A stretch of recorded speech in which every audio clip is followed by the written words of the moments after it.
The salvage yard stretched for miles under the twin suns of 442b, a graveyard of alien technology and broken dreams. Wiped the sweat from his forehead as he climbed over the twisted remains of what had once been a battle cruiser. The heat was unbearable even through his environmental suit, but the pay was too good to pass up. Salvage rights on this sector had cost him his life savings, but if the rumors were true, just one intact quantum core could set him up for life. Had been working the outer rim salvage circuits for 15 years, ever since the Terran Defense Force had deemed him unfit for military service due to a childhood injury that left his left leg slightly shorter than his right. The military's loss had become the salvage industry's gain. Could diagnose and repair technology that most mechanics couldn't even identify, much less understand. He paused at the edge of a massive crater, his scanner beeping frantically. The readings made no sense. Whatever was down, there was generating an energy signature unlike anything in the standard databases. It pulsed with a rhythm that seemed almost organic, like a heartbeat trapped in metal and crystal.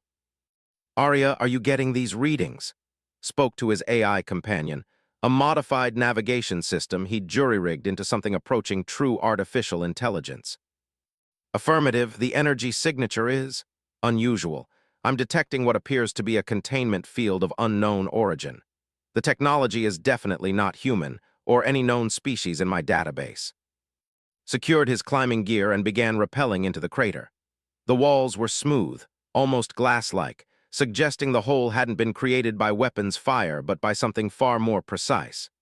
As he descended, the temperature dropped noticeably, and his radiation detector began clicking with increasing frequency. 50 meters down, his feet touched solid ground.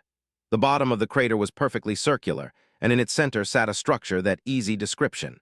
It appeared to be part machine, part organic growth. Crystalline formations sprouted from metallic surfaces that seemed to shift and flow like liquid mercury. At its heart, a sphere of pure energy rotated slowly, casting dancing shadows across the crater walls. "Arya, I need a full spectrum analysis. This thing is beautiful, but I'm not getting any closer until I know it won't cook me from the inside out." Scanning now, initial readings suggest the structure is approximately 2,847 years old, based on isotope decay patterns. The energy containment appears stable, but I'm detecting what might be consciousness patterns within the energy matrix. Felt a chill that had nothing to do with the temperature. "Come again, did you say consciousness?" The energy patterns suggest complex thought processes. I believe this might be some form of prison or containment system for a living being. As if responding to their conversation, the energy sphere pulsed brighter, and the crystalline formations began to resonate with a low, haunting tone. The sound seemed to bypass his ears entirely, reverberating through his bones and settling in his chest like a physical presence. Then it spoke. The voice came from everywhere and nowhere, bypassing his suit's communication system and speaking directly into his mind. It was neither male nor female, young nor old, but carried with it a weight of years that made 15 years of salvaging feel like mere moments. "Finally, after so long in this cursed cage, someone comes who can hear my voice." Stumbled backward, his hand instinctively moving to the plasma cutter on his belt. "Arya, tell me you're recording this." "I am, but my sensors show no external communication signals. Whatever is speaking to you is doing so through means I cannot detect or analyze. Do not fear me, small mechanic. I am last of the Lupin Guard, and I have been trapped in this prison for longer than your species has walked upright. Your touch upon this place. It resonates with something I had thought lost forever." The Lupin Guard? His mind raced through his knowledge of galactic history. The name was familiar, but only barely. "I thought they were a myth." "A myth?" The voice carried what might have been bitter laughter. "Yes, I suppose we would be by now. The hegemony made certain of that when they destroyed my people and scattered the survivors to the dark places between stars. We were the guardians of the innocent, protectors of those who could not protect themselves, and for that crime we were hunted to extinction." Approached the containment field more cautiously. Up close, he could see that the energy matrix wasn't simply containing the voice, it was actively suppressing it. Bands of sickly green energy wrapped around cores of brilliant silver, like chains made of light itself. "Who did this to you, and why?" "The hegemony fears what it cannot control. My people were warriors, yes, but we served justice, not conquest. When the Great Purges began, when entire species were enslaved or exterminated for the crime of independence, we stood against them. For 300 years, we held the line while billions of innocents fled to the outer rim. The energy matrix pulsed with what somehow knew was pain. But even the greatest warriors can be overwhelmed by sheer numbers. One by one, my pack brothers fell. I was the last, and when they finally cornered me in the ruins of Prime, they did not grant me the honor of death in battle. Instead, they bound me here in this place between dimensions, forced to watch as the galaxy burned. Studied the containment field with professional interest, his fear giving way to curiosity. The technology was incredibly sophisticated, far beyond anything he'd ever encountered. But all technology had weaknesses and all prisons had keys. How long have you been trapped here? Time moves strangely in this place, but I have counted the passage of stars. Nearly 3,000 of your years, little mechanic. I have watched empires rise and fall through the cracks in my prison. I have seen species evolve and go extinct, and I have waited. Waited for what? For someone like you. The hegemony's greatest arrogance was their certainty that they could create a perfect prison, but they underestimated the one force they could never truly control, entropy. This cage grows weaker with each passing year, and your arrival, your specific neural resonance. It may be exactly what I need to finally break free. Felt a chill of apprehension. Releasing an imprisoned warrior from an unknown alien species didn't sound like the career move he'd ever considered. On the other hand, the alternative was leaving a sentient being trapped for eternity in what was clearly torment. If I help you, what happens then? What do you do with your freedom? I do what my people have always done. I hunt those who prey upon the innocent. I serve justice where law fails, and I protect those who cannot protect themselves. The voice paused, and when it continued, it carried a note of something like hope. But first, I would know more about this galaxy I have missed. You speak of time as if you understand its weight. Tell me, small mechanic, what has become of the hegemony? Laughed, though there was no humor in it. The hegemony fell 800 years ago. Internal wars, rebellion, the whole thing collapsed under its own weight. These days, there's no single power controlling the galaxy. The Terran Federation holds maybe 200 systems, the collective another 300, and there are at least a dozen smaller empires constantly fighting over the scraps. And slavery, oppression. Plenty of both. Different flags, same story. The strong prey on the weak, and most people just try to keep their heads down and survive. The energy matrix pulsed brighter, and the crystalline formations around it began to sing with harmonic frequencies that made teeth ache. Then my purpose remains unchanged. But I sense something in you. You speak of injustice with the voice of one who has seen it firsthand. Tell me your story, and I will tell you how we might free each other from our respective prisons. Settled down on a piece of crystalline debris, surprised to find himself opening up to this ancient voice in the dark. I wanted to serve in the Terran Defense Force, he began. My whole life that was the plan. Protect humanity, explore the stars, maybe make a difference. But when I was 12, I broke my leg in 3 places. It healed wrong, left me with a limp. Nothing major doesn't affect my work, but the military has standards. So you became a salvage mechanic instead. Best job I could get, but I've seen things out here on the rim. Colonies stripped bare by raiders, families sold into slavery because they couldn't pay protection fees, ships full of refugees who died because no one would help them repair their engines. Hands clenched into fists. The Federation talks about protecting humanity, but they only care about the core worlds. Out here, you're on your own. And you have helped these people, the refugees, the colonists. When I could, fixed a few ships for free, shared supplies when I had them. Not much, but it was something. More than most would do. The voice carried a note of approval. You understand the burden of those who can help but are constrained by circumstance. Very well, I will make you an offer. Help me break these chains, and I will give you something your military never could, the power to truly make a difference. What kind of power? I am not merely a warrior, little mechanic.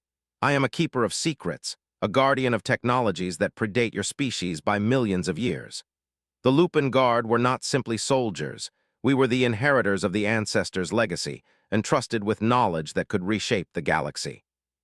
The containment field flickered, and for just a moment, caught a glimpse of something massive moving within the energy matrix. A shape that seemed part wolf, part machine, and entirely alien. But more than that, I offer you partnership. You have the skills to maintain and modify the technologies I carry. I have the knowledge and power to reach the places your conscience demands you go. Together, we could build something new, a force for justice that answers to no government and serves no master but the innocent. Stood up, his mind racing with possibilities and dangers in equal measure. Before I agree to anything, I need to know what you really are. I saw something in that energy field and it didn't look entirely biological. Perceptive, very well, the truth then. My people were what you might call symbionts. We bonded with ancient war machines left behind by a species that vanished before your son was born. The bond is permanent and absolute. The machine becomes part of us and we become part of it. What you glimpsed was my true form, flesh and metal joined in purpose. The energy matrix pulsed and felt something like a gentle touch against his mind. Not invasive, but curious, like a cat investigating a new scent. I sense your fear, and it is wise. But I also sense your longing for purpose, your frustration with a galaxy that rewards cruelty and punishes compassion. You could walk away now, take what salvage you can carry, and live a comfortable life in the inner systems. Or you could help me and discover what it truly means to serve justice without compromise. Looked around the crater, at the alien technology surrounding him, at the impossible choice that had fallen into his lap. In 15 years of salvage work, he'd never encountered anything like this. The smart play was to seal the crater and forget he'd ever been here. But smart plays had never gotten him anywhere he actually wanted to be. If I do this, and I'm not saying I will, but if I do, how do I know you won't just disappear once you're free? How do I know this isn't just a prison break? Because I am offering you something more valuable than freedom. I am offering you purpose. Look into your heart and tell me, are you content to spend the rest of your life pulling valuable scraps from the graves of civilizations? Or would you rather help build something better? The question hung in the air like a challenge, and found himself thinking of all the people he'd met over the years. The colonists who'd lost everything to raiders, the refugees who'd died in broken ships, the children who'd looked at him with hope he couldn't fulfill. All right, he said finally, tell me what I need to do. The energy matrix blazed with sudden brilliance, and the harmonic resonance of the crystalline formations rose to an almost unbearable pitch. The containment field operates on 7 distinct frequency layers. Each layer must be disrupted in precise sequence, or the entire system will collapse inward and destroy us both. I will guide you, but the work must be done by hands that exist in your dimension. Activated his toolkit, pulling out every scanner and analyzer he owned. This is either the or the bravest thing I've ever done. Perhaps both, little mechanic, but I have a feeling that history will remember it as necessary. As began his analysis of the containment system, neither he nor the ancient guardian trapped within could have anticipated the forces their partnership would soon unleash upon an unsuspecting galaxy. The salvage mechanic who had always wanted to make a difference was about to get his chance, along with responsibilities he could never have imagined. The first frequency layer yielded to skills within an hour, and as it collapsed, a pulse of silver energy rippled outward from the crater. Somewhere in the depths of space, ancient sensors registered the pulse and began transmitting warning signals to masters who had long thought themselves safe from the ghosts of the past. The last guardian of the Lupin was waking up, and the galaxy would never be the same. 6 hours into the delicate work of dismantling an alien prison that had held for nearly 3, his hands were beginning to shake from exhaustion. Each frequency layer required not just technical skill, but perfect timing and absolute precision. One wrong move could trigger a cascade failure that would reduce both him and to component atoms. Arya, what's the status on that energy buildup in Sector 7? Asked, carefully adjusting the harmonic resonator he'd jury-rigged from his plasma cutter, and 3 different scanning devices. Increasing steadily. At current rate of expansion, we'll have maybe 10 minutes before the containment field destabilizes beyond our ability to control it. The 4th frequency layer was proving to be the most challenging yet. Unlike the others, which had operated on purely mechanical principles, this one seemed to respond to intent as much as technique. Every time thought he'd found the right sequence, the energy patterns would shift, as if the prison itself was learning from his attempts to break it. Do not force it, little mechanic. This layer was designed by the hegemony's finest mind shapers. It feeds on frustration and grows stronger with each aggressive attempt to bypass it. Mind shapers paused in his work, wiping sweat from his eyes. You mean psionics? far more sophisticated than simple telepathy. The hegemony enslaved entire species of psychic beings and forced them to develop technologies that could trap consciousness itself. This layer doesn't just contain my body, it binds my will, my ability to use the gifts my people were born with. Studied the energy patterns more carefully, looking for something he might have missed. The frequencies weren't just random, they formed complex harmonics that reminded him of something he'd heard before. Music, but music with purpose. It's a song, he said suddenly. The energy patterns, they're musical progressions, but in reverse, like someone took a symphony and played it backwards. Yes, you begin to understand. The mind shapers used harmonic resonance to create psychic static, drowning out my people's natural abilities beneath layers of discordant noise. To break it, you must restore the harmony, find the original melody and play it forward. Closed his eyes, letting his hands move by instinct rather than conscious thought. He'd always been good with music, though he'd never had much time for it since becoming a salvager. But the patterns were there, buried beneath centuries of psychic interference. Slowly, carefully, he began to retune the harmonic resonator. The change was immediate and dramatic.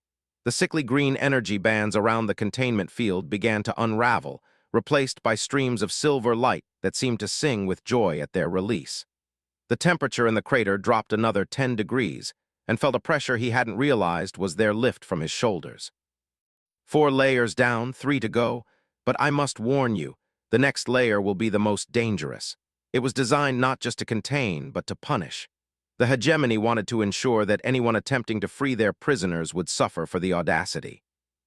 As if summoned by their conversation, the 5th layer activated with a sound like breaking glass amplified through a cathedral. The air around the containment field began to shimmer, and felt his skin begin to burn despite his environmental suit's protection. Arya, what am I looking at here? Temporal distortion field. The layer is creating localized time acceleration around the containment system. From our perspective, it should take minutes to dismantle. From the field's perspective, we'll appear to be moving in slow motion. Worse than that, little mechanic. The field doesn't just accelerate time, it accelerates entropy. Every second you spend near it ages your equipment, your suit, your body. The hegemony's prisoners were meant to watch their rescuers crumble to dust before their eyes. Looked at his equipment with new understanding. Already, he could see signs of advanced wear on his tools. The plasma cutter's housing showed stress fractures that hadn't been there minutes before, and his suit's environmental readings were fluctuating wildly. How long do I have? At current rate of temporal acceleration, perhaps 30 minutes of subjective time before your equipment fails completely. Your biological systems will last longer, but not by much. There is another way, but it requires trust beyond anything I have yet asked of you. I'm listening. I can extend my consciousness beyond the containment field for brief periods, despite the psychic dampeners. If you allow me to share your nervous system temporarily, I can guide your hands with the speed and precision necessary to dismantle this layer before it kills you. Felt his blood run cold. You're talking about possession. Partnership, not possession. You remain in control. I simply provide enhanced reflexes and technical knowledge. But yes, there are risks. Our nervous systems are fundamentally different. The process could cause permanent damage to your motor functions or worse. Looked at the containment field, watching his tools slowly degrade under the influence of accelerated time. The smart choice was to retreat, seal the crater, and forget this had ever happened. The smart choice was to prioritize his own survival over the fate of an alien warrior he'd known for less than a day. But had never been good at making the smart choice.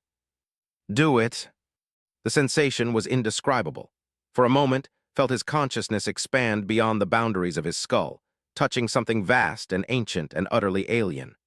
Then, suddenly, his hands were moving with impossible speed and precision, guided by knowledge accumulated over centuries of warfare and engineering. Thru's borrowed expertise could see the temporal distortion field as it truly was, not a simple acceleration effect, but a complex web of particles held in precise mathematical arrangement. His hands danced across the harmonic resonator's controls, making adjustments so subtle and rapid that his conscious mind couldn't follow them. The field collapsed in a cascade of golden light, and suddenly time resumed its normal flow. staggered, feeling as if he'd just run a marathon while solving calculus problems. His hands tingled with phantom sensations, muscle memory that belonged to something else entirely. "Are you all right, little mechanic?" I tried to minimize the neural feedback, but sharing consciousness across species barriers is never entirely safe. "I'll live," said, flexing his fingers experimentally. Everything seemed to be working normally, though he had the strangest feeling that his hands remembered things they'd never actually done. 2 layers left. 2 layers left. But the next layer will test more than your technical skills. The hegemony's final safeguard was designed to attack the rescuers' resolve, to make them question whether their prisoner deserved freedom at all. The 6th layer activated without fanfare, looking deceptively simple compared to the elaborate constructions they'd already dismantled. It appeared to be nothing more than a thin membrane of blue energy surrounding the core containment matrix. But as approached, images began to flash in his mind, not his own memories, but something far older and darker. He saw a vast space station burning, its hull breached in a dozen places, atmosphere streaming out into the void like blood from mortal wounds. He saw, but not as the imprisoned guardian he'd been speaking with. This was a monster of metal and fury, 6 meters tall and armed with weapons that turned living beings into clouds of superheated plasma. The images came faster now, worlds reduced to ash, entire fleets destroyed in moments of terrible violence, millions of beings fleeing in terror from the sight of true form. And through it all, the ancient guardian moved with remorseless purpose, dealing death on a scale that made ordinary warfare look like children's games. "Do not let it deceive you. You are seeing truth, but not context. Yes, I have killed many. Yes, I have destroyed worlds and fleets. But see also who I fought and why." The images shifted, showing the other side of each battle. The burning space station had been a slave market where entire species were bought and sold like livestock. The worlds reduced to ash had been prison colonies where billions of innocents were worked to death in mines and factories.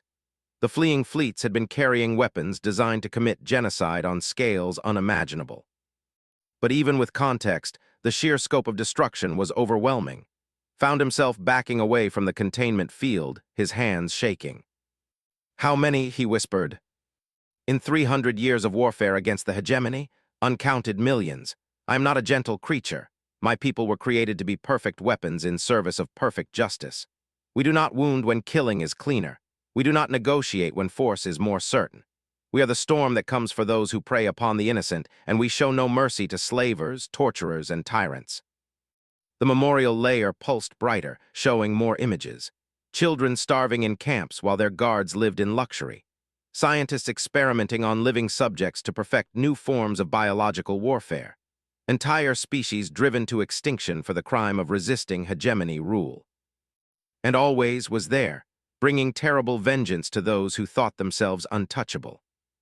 "I will not lie to you about what I am, little mechanic. If you free me, I will resume my hunt. I will find the new tyrants and slavers that have risen in the hegemony's absence, and I will destroy them as I destroyed their predecessors. The question you must answer is simple. Does the galaxy need such a guardian, or does it need such threats to live unchallenged?" Closed his eyes, thinking of all the suffering he'd witnessed in 15 years of traveling the outer rim. Pirates who raided refugee convoys for sport. Corporate executives who sold children into slavery for quarterly profit margins. Government officials who turned blind eyes to atrocities in exchange for bribes. The Federation wouldn't stop them. The collective was too busy with territorial expansion. The smaller empires were either too weak or too corrupt to care.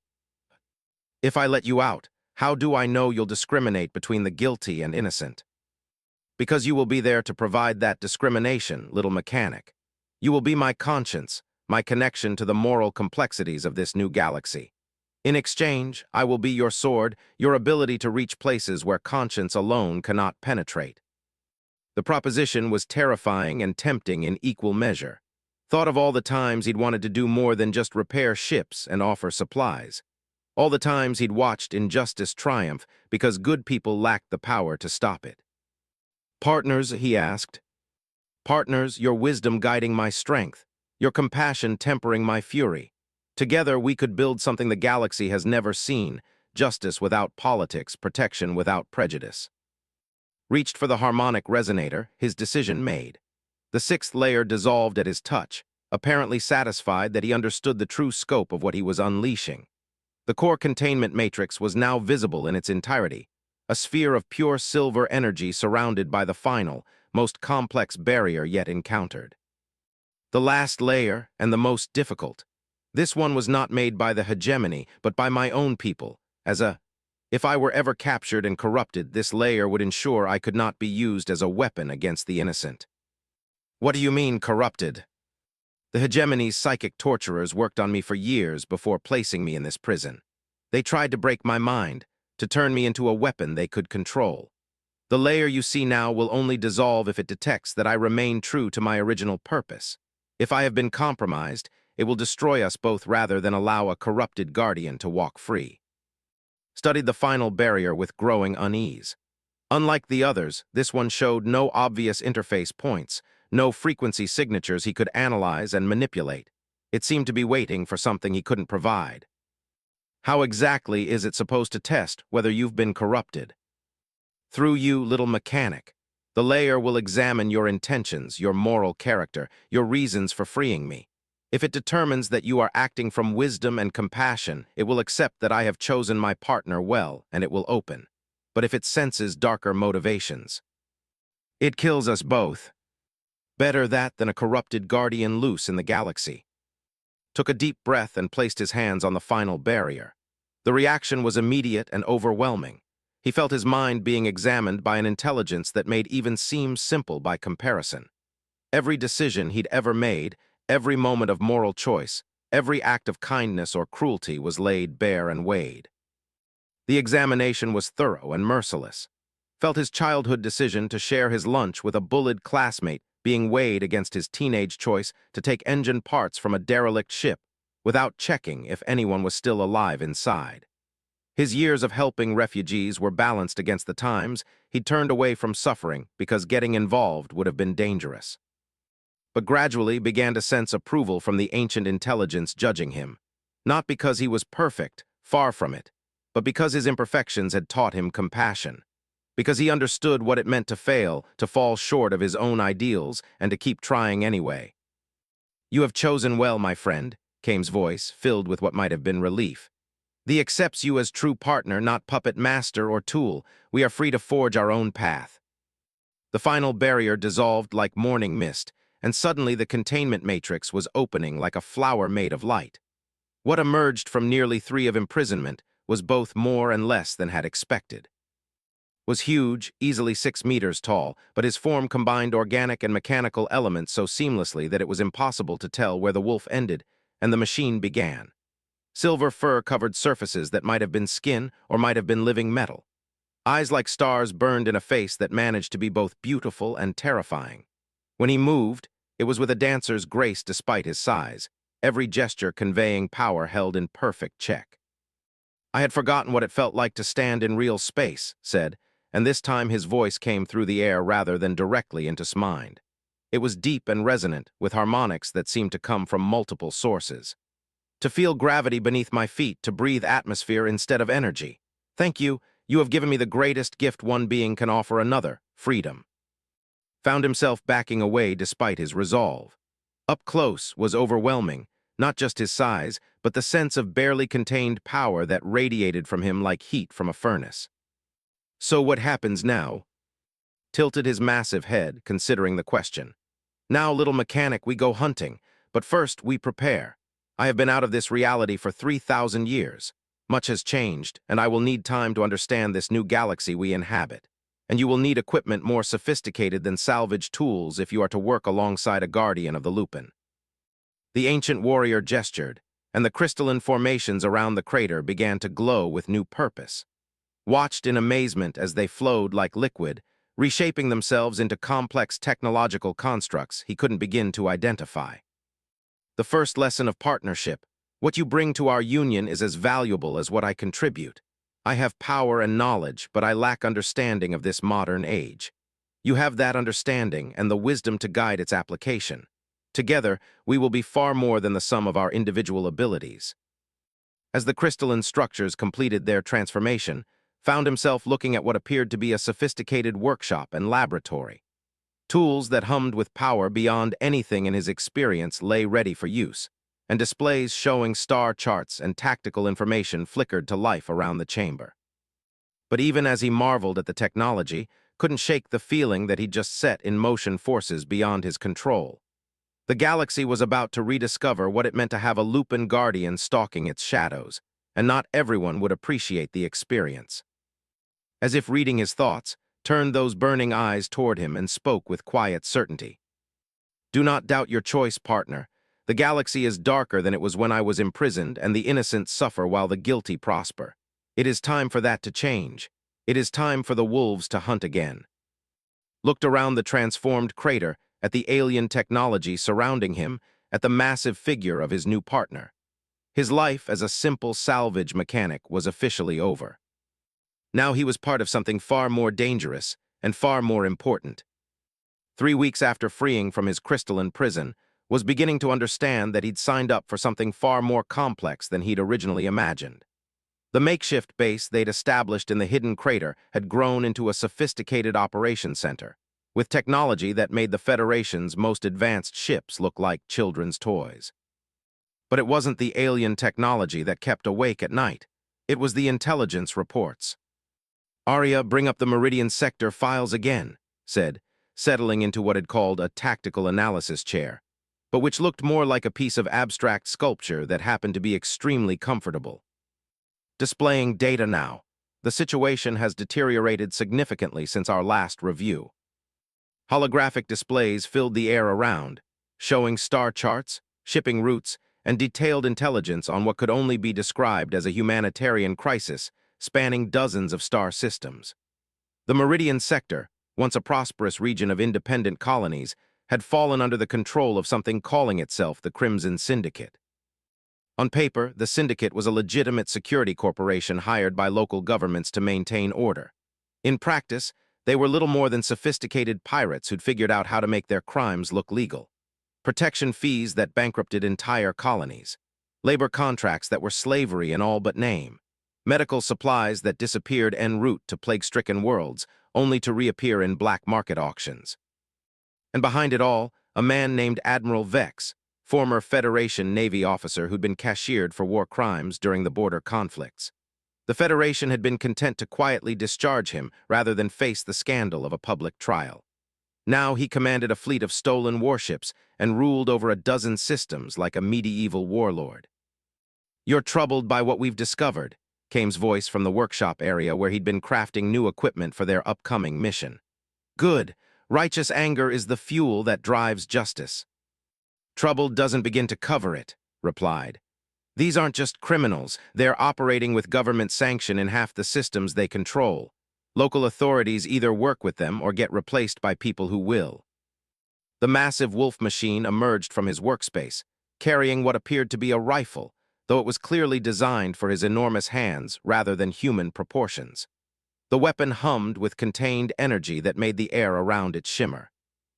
"Tell me, partner, in your years of traveling the Outer Rim, how many times did you encounter local authorities who prioritized justice over profit?" Consider the question seriously. "Honestly, maybe 3 or 4 times. Most Rim colonies, the law belongs to whoever has the biggest guns and the most credits." "Precisely. This is why the old ways failed, why the Federation and other governments cannot address the true sources of suffering. They depend on cooperation from the very systems that benefit from injustice. But we answer to no government, follow no bureaucracy. We can go where law cannot reach." Move to the central display, his massive form dwarfing the holographic projections. With delicate precision, he began manipulating the data, highlighting patterns that had missed in his analysis. "Observe the shipping routes controlled by this syndicate. They are not random criminal enterprises, but carefully planned operations designed to create dependency. Cut off medical supplies to force colonies to accept unfavorable trade agreements. Destroy independent food production to make populations reliant on syndicate-controlled imports. Classic subjugation tactics, perfected by the hegemony ago. And getting worse every day," added, pulling up casualty reports. "The Helios colony resistance tried to organize a revolt 2 weeks ago. Response was to orbital bombard their agricultural centers. 3 million people are going to starve unless someone intervenes." Then we intervene. But carefully, we are only two beings, however capable. Direct assault on the Syndicate's full fleet would be suicide, even for a Lupin Guardian. We must be surgical, precise. Strike at the heart of their operation while minimizing civilian casualties. Studied the tactical displays with new eyes, trying to think like a strategist rather than a mechanic. What is the heart of their operation? They've got fleets, ground forces, political control over multiple governments, all of which require resources, logistics, coordination. The Syndicate may look like a hydra with many heads, but it has a single nervous system. Find the command structure, disable it, and the entire organization collapses into chaos. Himself is the symbol, the public face that inspires fear and commands loyalty. But symbols can be replaced. We need to understand who really controls the Syndicate's operations, who manages the logistics, who coordinates the political corruption, who ensures that credits flow to maintain their fleet. Began pulling up financial records, shipping manifests, communication intercepts, all the unglamorous data that revealed how criminal organizations actually functioned. After an hour of analysis, patterns began to emerge. There, he said, highlighting a series of transactions. Financial coordinator, former Federation Treasury Department, dishonorably discharged for embezzlement. She's the one managing the Syndicate's books, coordinating payments to corrupt officials, ensuring their operations stay profitable. And their military logistics. General Stone, Federation Army, dismissed for ordering the massacre of civilians during a riot suppression operation. He runs their ground forces and coordinates with the fleet commanders. Finally, their intelligence network. Dr. Sarah, no relation, I think. Former Federation intelligence, turned mercenary after being caught selling classified information. She manages their spy networks, corruption operations, and information warfare. Nodded approvingly. 3 critical nodes. Remove all 3 simultaneously and becomes nothing more than a military commander with no logistics, no intelligence, and no funding. His fleet may be formidable, but ships cannot fight without fuel, ammunition, or coordination. Easier said than done. These 3 are never in the same place, they're constantly moving, and they're protected by some of the best security money can buy. Which is why we will not approach this as a conventional military operation. We will use misdirection, infiltration, psychological warfare. Make them come to us, rather than hunting them across the galaxy. Manipulated the displays, showing detailed schematics of a massive space station orbiting the gas giant Prime. The station was a marvel of engineering, part fortress, part palace, part symbol of the Syndicate's power. Its flagship, the Redeemer's Edge, docks at this station once per month for resupply and crew rotation. Intelligence indicates that our 3 targets often coordinate their activities during these visits. We have 2 weeks before the next scheduled rendezvous. You want to attack a heavily fortified space station. That thing has enough firepower to level planets. We're not attacking it, we're infiltrating it, and then we're turning it into the perfect trap. The next week was a blur of preparation and planning. Found himself working with technologies that existed at the intersection of engineering and magic. Had begun teaching him to interface with Lupin Guardian systems, devices that responded as much to intent as to technical knowledge. The most remarkable was the stealth suit had crafted for him. At first glance, it looked like a standard environmental suit with some unusual attachments. But when activated, it bent light and energy around the wearer, making them effectively invisible to most forms of detection. "This is incredible," said, watching his own hand disappear and reappear as he cycled the stealth field. "How does it work?" The ancestors understood that observation itself is a form of interaction between consciousness and reality. The suit doesn't simply hide you, it convinces the universe that you're not there to be observed. Crude description, but adequate for our purposes. "And you're certain it will work against Syndicate security systems?" "I'm certain that their security systems were designed by minds that think in terms of known physics. This technology operates according to principles that most species never discover. Even the hegemony never fully understood how ancestor devices functioned. They simply used them." Practiced moving in the suit, learning to trust its systems while maintaining his own situational awareness. The hardest part was remembering that being invisible didn't make him invulnerable, a lesson he learned when he walked face first into a support beam he couldn't see around. meanwhile, was preparing his own equipment. The massive wolf machine needed no stealth suit. His natural abilities included something he called shadow walking, which allowed him to exist partially outside normal spacetime. Watching him demonstrate the ability was deeply unsettling. One moment he was standing in front of, the next he was a vague outline that eyes couldn't quite focus on. The technique requires perfect control of one's quantum signature, explained during one of their planning sessions. Lupin Guardians exist partially in subspace even under normal circumstances. Shadow walking simply extends that partial existence until we become probability rather than certainty. That makes no sense at all. Quantum mechanics rarely does to species that evolved in purely physical reality.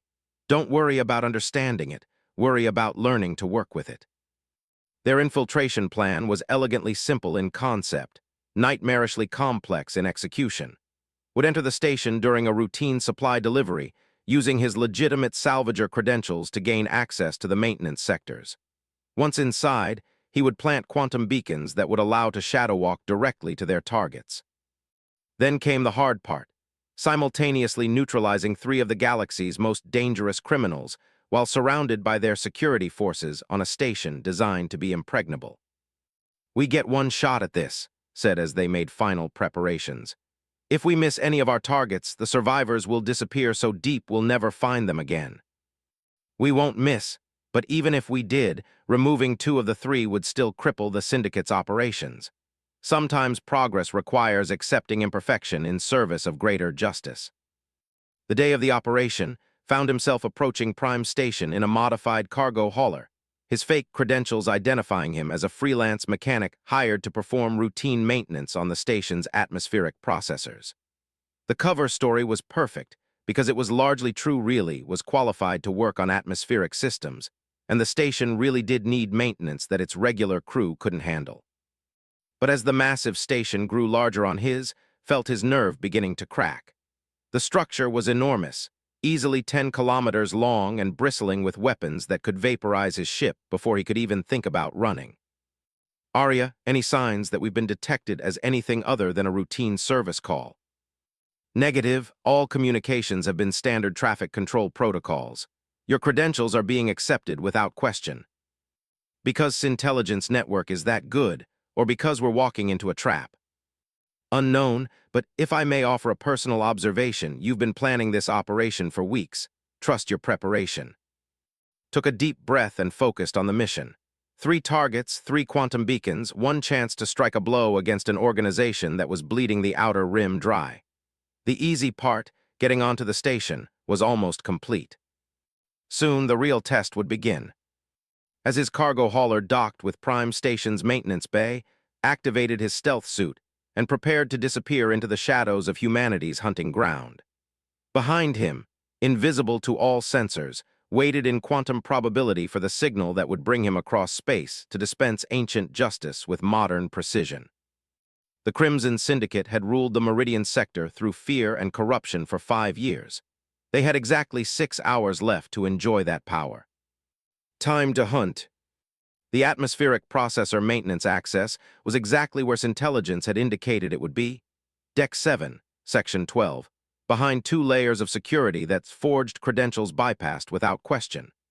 As he worked his way through the maintenance shafts, following schematics that existed only in his enhanced memory implants, marveled at how routine infiltration could feel when you had the right preparation.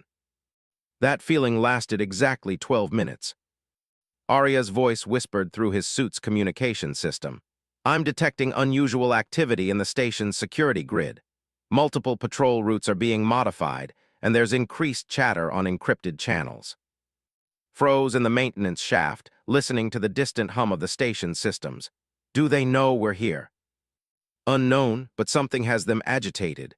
I'd recommend accelerating your timeline if possible."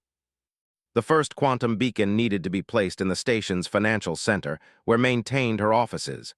According to intelligence, she was currently in a planning session with senior staff, which should make the placement simple, should being the operative phrase.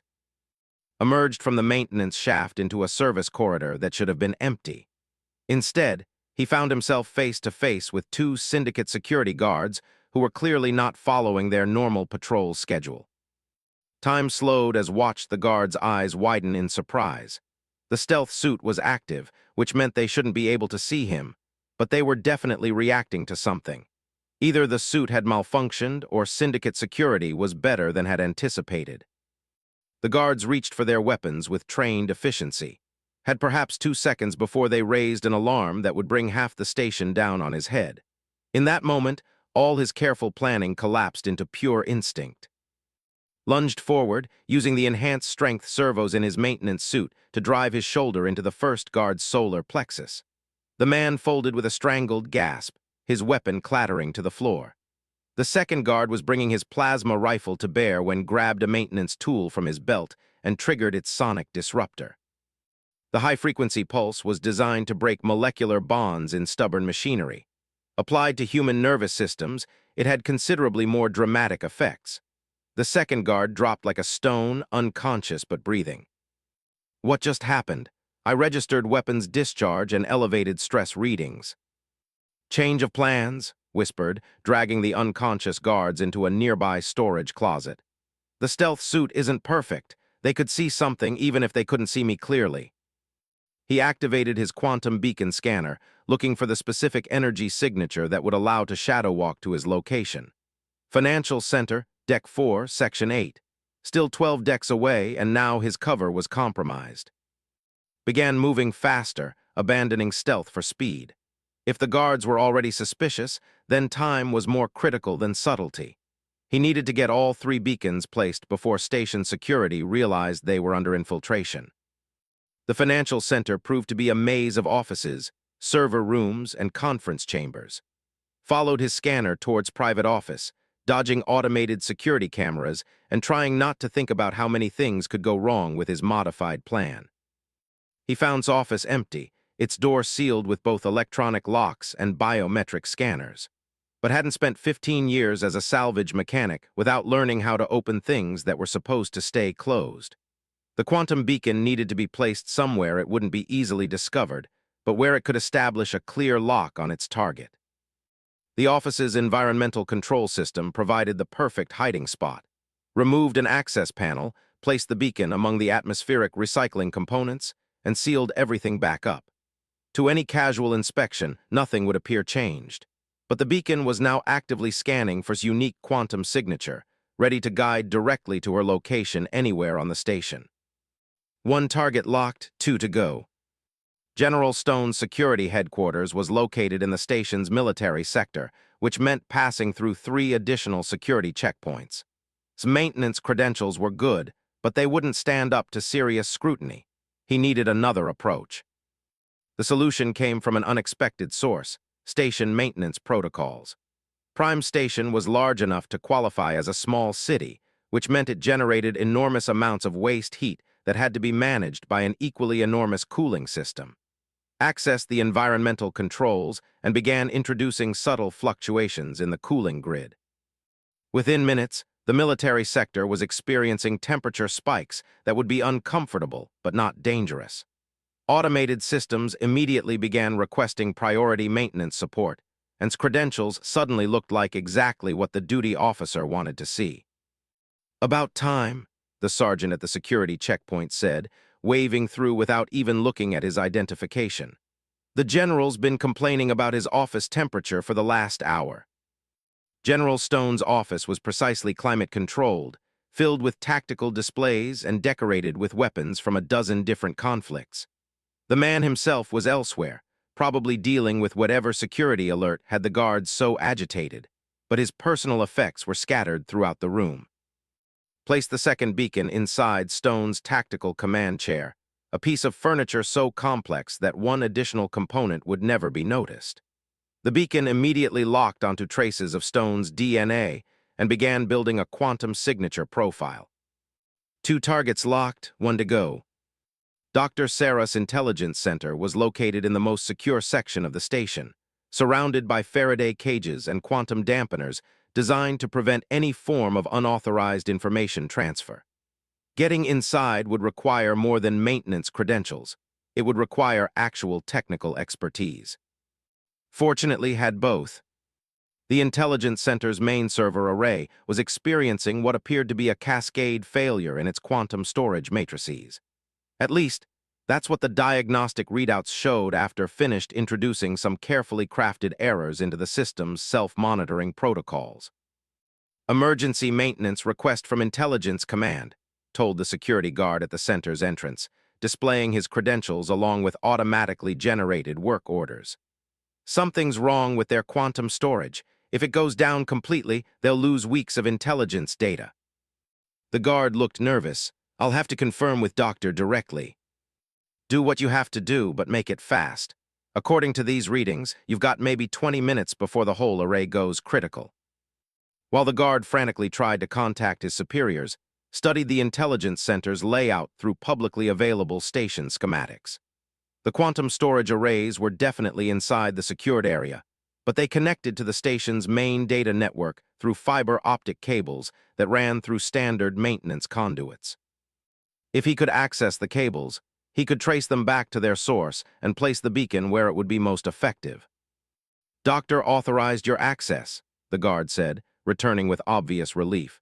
"She wants this fixed quickly and quietly. The intelligence center doesn't need rumors about system failures spreading through the station." Inside the intelligence center, found himself in a technician's paradise. Quantum computers hummed alongside classical processing arrays. Holographic displays showed real-time intelligence from across the galaxy, and security monitors tracked everything from shipping routes to political movements. It was also completely overwhelming.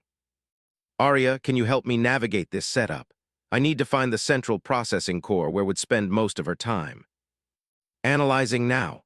Based on the data flow patterns and security protocols, the primary command center should be through the door marked Analysis Suite 3. Followed Arya's guidance through the maze of equipment until he found what could only be personal workspace. Multiple screens showed intelligence reports, financial transactions, and communication intercepts from across the Meridian sector. It was immediately clear that the Syndicate's information network was far more sophisticated than anyone had imagined. But it was also clear that all of this information flowed through a single central processing unit that managed encryption, analysis, and distribution. Placed the third quantum beacon inside the processing unit's cooling system, where it would remain undetected while building a lock on its quantum signature. 3 targets locked. Now came the hard part. Activated his emergency communicator, sending a coded signal to that all beacons were in place and operational. The response came immediately, not through the communicator, but as a whisper directly into his mind. "Well done, partner. I'm beginning the shadow walk sequence now. 30 minutes to coordinate simultaneous strikes. Are you in position to provide diversion if needed?" "Define diversion." "Something loud, visible, and preferably non-lethal that will draw security attention away from our target locations." Looked around the intelligence center, his mind racing through possibilities. Then he smiled as he realized exactly what kind of diversion would be most effective against an organization that relied on secrecy and information control. "Arya, can you interface with the station's main communication array?" "I can establish a connection, but their security protocols are quite sophisticated. What did you have in mind?"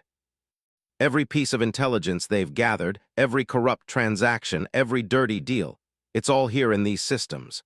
What if we broadcasted it all across the galaxy, made every dirty secret public knowledge?" "That would certainly get their attention, but the data volume we're talking about is enormous.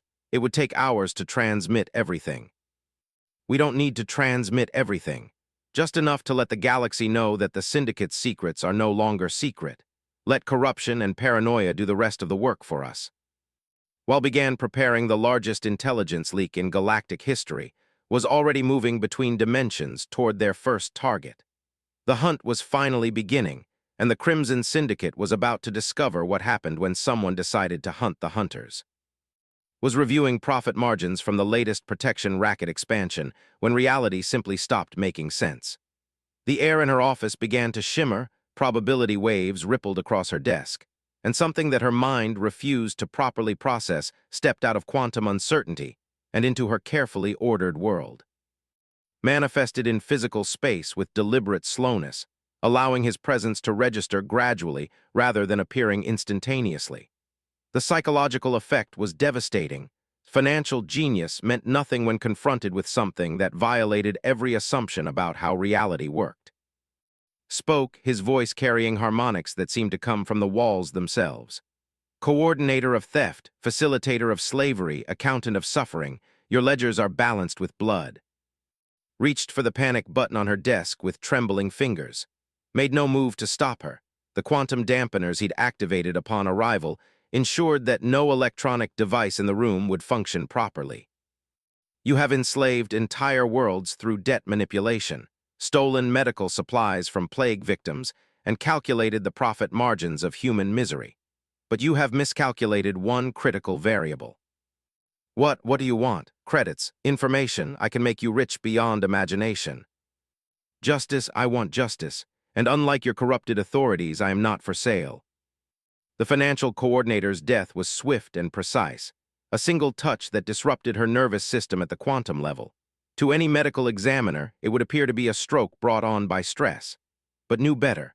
Some crimes were so profound that they left stains on reality itself, and those stains could only be cleansed by absolute justice. Meanwhile, General Stone was discovering that his tactical brilliance meant nothing against an opponent who could step outside the normal rules of engagement. Manifested in the military command center like a nightmare made real, his massive form dwarfing the tactical displays and weapon racks that represented Stone's authority. The general reached for his sidearm with the reflexes of a trained soldier. The weapon cleared its holster, aimed with professional precision, and fired 3 plasma bolts directly into his chest.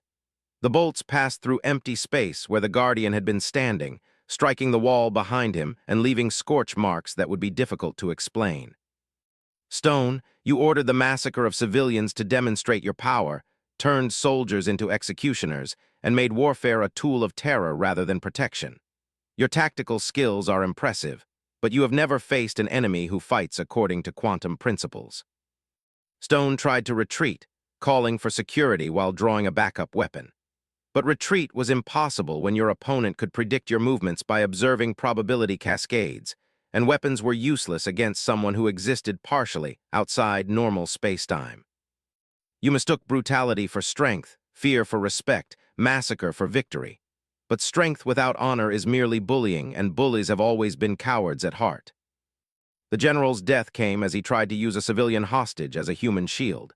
Simply reached through dimensional space, bypassing the hostage entirely to deliver justice with quantum precision.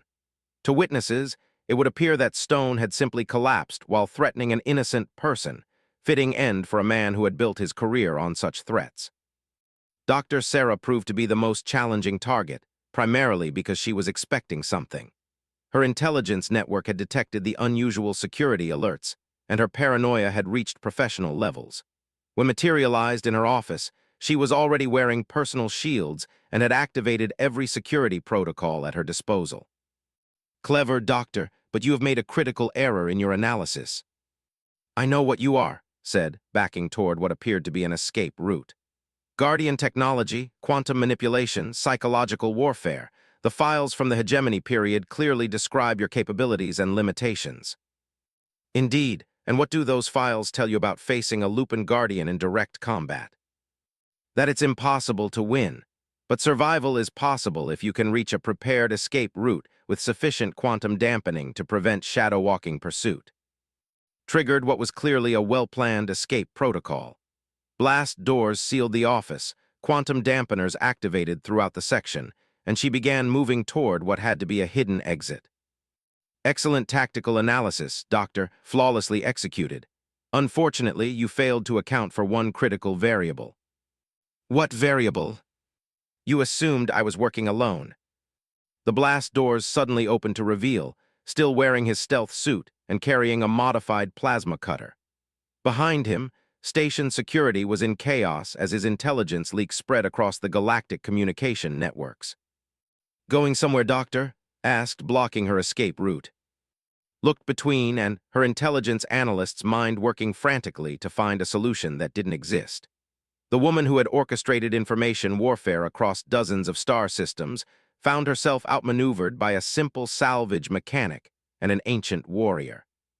Sarah, you have sold state secrets, orchestrated the assassination of honest officials, and turned information into a weapon against the innocent. Your networks have enabled slavery, genocide, and corruption on scales that defy imagination. I was just processing data, making connections. I never pulled triggers or signed execution orders. But you provided the intelligence that guided those triggers, recommended the targets for those execution orders, and calculated the profit margins that made genocide economically viable. Knowledge without conscience is merely sophisticated evil. Death was the most complex of the three, requiring to disable her cybernetic implants before delivering justice. The intelligence coordinator had modified her own neural networks so extensively that separating her consciousness from her electronic systems took several minutes of delicate work. When it was finished, and stood in the intelligence center while chaos erupted throughout the station, the leak of Syndicate secrets was spreading across the galaxy faster than any containment effort could manage. Corrupt officials were already fleeing their positions, criminal organizations were turning on each other, and honest authorities finally had the evidence they needed to take action. 3 targets neutralized, reported. The Syndicate's command structure has been effectively decapitated, but our work here is not finished. Said, he's still on the station, probably trying to figure out what just happened to his entire organization. Indeed, and Admiral Vex has committed crimes that demand a more public justice. The galaxy needs to see that tyrants and butchers are not beyond reach, no matter how much power they accumulate. As if summoned by their conversation, the station's communication system crackled to life with voice, filled with rage and disbelief. This is Admiral to all Syndicate forces. The station is under attack by unknown enemies using advanced technology. All security teams are to converge on the command deck immediately. I want these intruders found and eliminated. Looked at his partner, seeing something in those burning eyes that might have been anticipation. Time for the final hunt. Time for justice, but this one we do face to face. Admiral has built his power on the fear his presence inspires. It's time he learned what true fear feels like. The command deck of Prime Station was a monument to Admiral Vex's ego. 10 meters of transparent aluminum offered a panoramic view of the gas giant below, while tactical displays showed the locations of his fleet and the territories under Syndicate control. At the center of it all sat a command throne that belonged in a palace rather than a military installation. Himself was exactly what it expected, a man who had let power corrupt him so completely that he'd forgotten there was any other way to live. Tall, broad-shouldered, and expensively augmented with military-grade cybernetics, he moved with the casual arrogance of someone who'd never faced a challenge he couldn't overcome through superior firepower. That was about to change. "Sir," reported one of his tactical officers, "we've lost contact with General Stone, Coordinator, and Doctor. Security teams report finding them dead in their offices, but there's no sign of how they died or who killed them." His augmented eyes glowed red as his combat systems analyzed threat assessments and tactical options. "Sabotage. Has to be. Someone got onto my station and took out my command staff with poison or some kind of weapon we haven't identified yet." "Sir, there's something else. The intelligence leak. Someone accessed Doctor's systems and transmitted our entire operations database across the galactic communication networks. Every corrupt official we've paid, every black market contact, every dirty transaction from the last 5 years is now public knowledge." The Admiral's expression darkened as the implications hit home. Without his command staff, his logistics network would collapse within days. Without secrecy, his political protection would evaporate within hours. And without those advantages, he was just another warlord with a fleet, dangerous but no longer untouchable. "Lock down the station," ordered. "No one gets on or off until we find these saboteurs, and prep the Redeemer's Edge for emergency departure. If this station is compromised, we'll relocate to the backup command post in the Helix sector." It was a tactically sound decision that might have worked against conventional enemies, but had never faced opponents who could step outside the normal rules of physics, and approached the command deck through the station's main corridors, making no attempt at stealth. Word of their presence had already spread among the security forces, but seeing them was something else entirely. Looked like a standard maintenance worker in an environmental suit, hardly threatening despite his modified equipment. was 6 meters of predatory grace and barely contained power, moving through the station's corridors like a force of nature that had learned to walk upright. Security teams that tried to stop them simply disappeared, not killed, but quantum shifted to other parts of the station where they would wake up hours later with gaps in their memory and a profound reluctance to discuss what they'd seen. Fear is a weapon that cuts both ways, explained as they walked past another checkpoint that had been mysteriously abandoned. Has ruled through terror for so long that his followers have no experience with courage. When faced with something they cannot understand or control, they revert to their natural state, cowardice. But won't run, said.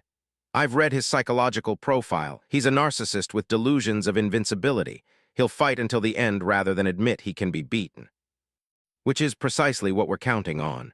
Justice delayed is justice, but justice witnessed serves a greater purpose. The galaxy needs to see that bullies and tyrants are not invincible, that power without honor ultimately leads to downfall. They reached the command deck to find it sealed with blast doors and protected by automated defense systems. But barriers meant nothing to someone who could exist partially outside normal spacetime. Simply shadow-walked through the walls, taking with him through quantum space. The sensation was indescribable. For a moment, felt his consciousness expand beyond the boundaries of normal reality, touching the probability matrices that govern the universe's fundamental structure. Then they were inside the command deck, standing before Admiral and his remaining staff. The reaction was immediate and dramatic. Junior officers dove for cover behind their workstations. Senior staff reached for weapons with hands that shook despite their training. And himself stood frozen, his tactical programs struggling to process an enemy that violated every assumption about how warfare was supposed to work. Admiral Vex spoke, his voice filling the command deck with harmonic resonances that seemed to come from the station's hull itself. Butcher of civilians, enslaver of worlds of justice, your reign ends here. Shock lasted exactly 3 seconds, about as long as it took his combat programming to override his human instincts. The Admiral drew his sidearm, a military-grade plasma weapon capable of punching through armor plating, and fired a continuous stream of energy bolts at. The Guardian didn't dodge or seek cover. Instead, he stepped sideways through dimensional space, allowing the plasma to pass through empty probability while he in a slightly different location. To the observers, it looked like the shots were simply missing despite being perfectly aimed. Impressive reflexes, Admiral, but you're fighting a war with obsolete weapons against an enemy you don't understand. Allow me to educate you. Began moving around the command deck with fluid grace, each step taking him through quantum space in ways that made him impossible to target. Meanwhile, he was speaking, not just to, but to every person in the room, broadcasting his words across the station's communication system so that everyone could hear. You wanted to know who was responsible for the death of your organization. I am, last guardian of the Lupin, freed from 3 of imprisonment by a human mechanic who understood that justice delayed is justice. I have come to end your reign of terror and fear. Triggered every weapon system on the command deck, automated turrets, defensive arrays, even emergency security protocols designed to flood the area with toxic gas. None of it touched, who continued moving through probability space while delivering what could only be described as a lecture. For 5 years, your Crimson Syndicate has bled the Meridian sector dry. You have enslaved entire populations through debt manipulation, starved planets to enforce compliance, and turned protection into extortion. You have forgotten the most fundamental truth of power, that it exists to serve justice, not the reverse. You're insane, shouted, continuing to fire despite the obvious futility. I brought order to this sector. I created stability where there was only chaos. You created dependency where there was independence, slavery where there was freedom, fear where there was hope. But most critically, you forgot that predators exist at the sufferance of their prey.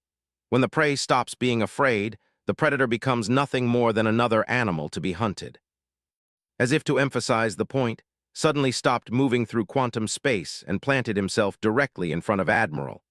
The man's weapon was now close enough to cause serious damage, but somehow every shot still missed by millimeters. You want to know the difference between a warrior and a bully, Admiral? A warrior fights to protect the innocent. A bully fights to maintain his own power. And when a warrior confronts a bully, the outcome is never in doubt. Its weapon finally overloaded, its energy cell exhausted by the continuous fire. In the sudden silence, the Admiral drew a blade from his belt and activated its molecular disruption field. "I've killed better opponents than you with this blade," snarled.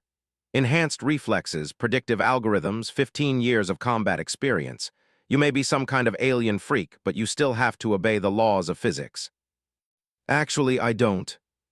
The fight that followed was less a battle than a demonstration. Was indeed a skilled combatant, his blade work enhanced by cybernetic reflexes and tactical programming that made him deadly against conventional opponents, but was operating according to quantum principles that made conventional combat meaningless. Every thrust was anticipated before it began, every feint rendered irrelevant by the Guardian's ability to observe probability cascades. Moved like water around stone, flowing past attacks while delivering precise strikes that disabled the Admiral's cybernetic enhancements one system at a time. Watched from the sidelines, providing overwatch while studying the faces of remaining staff. Fear was giving way to fascination as they witnessed something unprecedented, their supposedly invincible leader being systematically dismantled by an opponent who made the fight look effortless. "This is what happens to bullies when they meet something they cannot intimidate," continued, his voice carrying across the station's communication system to every person on board. "Power without honor is